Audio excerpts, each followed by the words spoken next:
You know that moment when someone throws a dumb comment your way, but instead of firing back with a sharp response, your mind goes blank and you're left with no response. Only hours later, when you're laying in bed, the perfect comeback hits you, but by then, it's too late. We've all been there, but this ends here. In today's video, I'll show you 5 of my absolute favorite techniques to become instantly more witty and sharp, so you can clap back in seconds, not hours. Stick around until the end, because each technique is suited for a different scenario and has its own kind of power. And if you're in a rush, I left timestamps in the description. Most people think being witty means having a library of pre-made comebacks in your head, but that's wrong. Real wit is about speed. You've got 3 seconds max, any longer and the moment's gone. Second, it has to hit. A generic, your mom joke isn't enough. The best comebacks feel like they were tailor-made for that exact moment. But here's the secret. It's not just what you say, it's how you say it. You could drop the funniest line ever, but if you mumble it nervously, it won't land. That's why delivery is half the battle. Here are 3 things to nail every time. Eye contact. Don't look away, hold it. Posture. Neutral head, not tilted down submissively, not up arrogantly. Voice. Clear, steady, and confident. No filler words. The real enemy of wit isn't the other person, it's your own emotions. When someone throws shade at you, what usually comes up? Anger, shame, insecurity, and those emotions choke your brain. That's why the comeback only hits you later, when you've calmed down. The fix? 2 shifts. 1. Acceptance or change. If a jab stings, it's usually because part of it is true. Too heavy? Too shy? If it bothers you, fix it, or accept it fully. Once you own it, no one can use it against you. Second, humor. 9 out of 10 times, people aren't actually attacking you, they're just projecting their own insecurities. If you see it that way, you stop taking it personally. And when you stop taking it personally, you stay relaxed. And that's when the sharp replies come naturally. Alright, enough setup. Let's get tactical. Here are 5 techniques you can use instantly and that will flip you from the guy who freezes to the guy everyone wishes they could outsmart, but can't. 1. The exaggeration flip.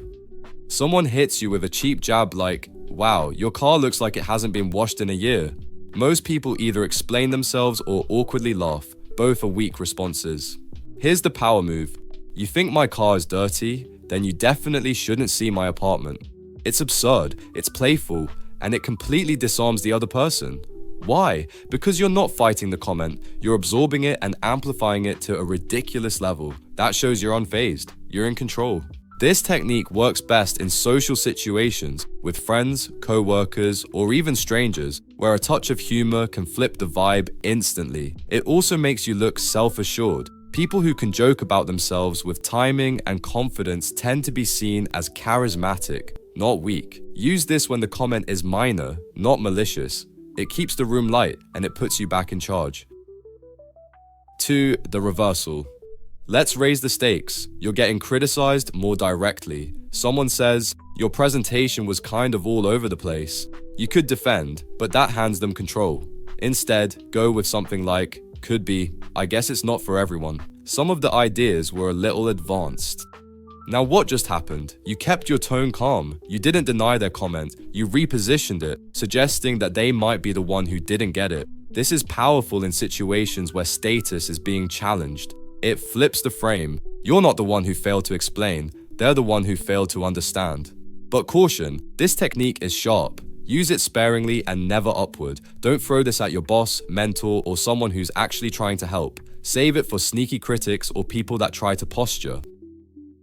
3. The exactly because reframe.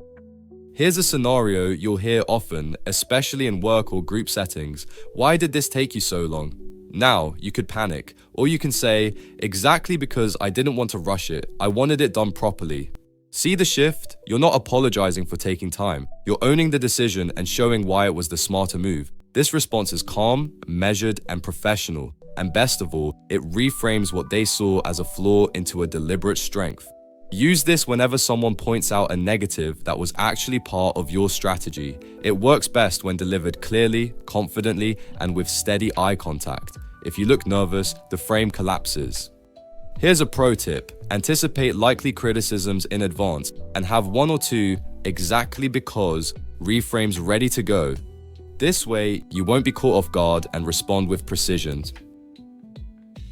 4. The confident agreement. Let's say you gave a talk and afterwards someone says, "You looked nervous in the beginning." Instead of denying it, trying to explain it away, or getting flustered, you just say, "Yeah, I noticed that too." It's calm, it's honest, and it completely short-circuits their attempt to put you on the defensive.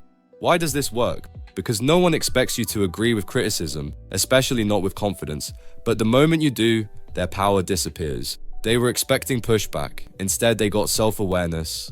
Just remember, delivery is everything here. If you say it with hesitation or low energy, it will sound like defeat, but say it cleanly, confidently, and with stillness, and you'll radiate control. This technique is gold when you want to demonstrate emotional maturity and bulletproof self-esteem. 5. The help trap. Someone says, usually with arrogance, "I could have done that way better." Now you've got options, but here's the surgical strike. "Really? I'd love to hear how you would have done it." You're not angry, you're not sarcastic, you're just curious, and you've just shifted the burden to them. This technique is so elegant because it forces your critic into the solution space, and that's where things fall apart for most loudmouths. They either 1. Have no real answer and get exposed. 2. Offer a half-baked idea, which you can calmly challenge. 3. Offer a genuinely useful suggestion, in which case you win by learning and showing class. It's a strategic move that flips confrontation into conversation while keeping your dignity and control intact. Use this when someone's trying to grandstand without offering value. And again, tone is everything. Stay composed, sound curious, not confrontational. That's how this lands like a master move.